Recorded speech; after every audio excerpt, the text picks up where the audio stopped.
Bakit yung mga anak at apo nyo ngayon, sa loob lang ng tahanan nyo, radiation ng gadgets at cellphone ang kaharap ilang oras araw-araw? Kapatid, titigan mo ko. Seriously?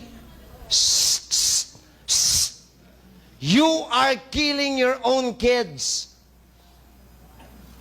Ang linaw-linaw ng nakasulat, gadgets and cell phones should only be given if the kid is already 12-year-old above. Why? Meron na silang immune system to protect them. My goodness, anak at apo mo, 3 taong gulang pa lang naka-cellphone na. Nag-iisip ka ba? Ha? Nasa tamang pag-iisip ka bang magulang ka? You are killing them, damn it! 3 taong gulang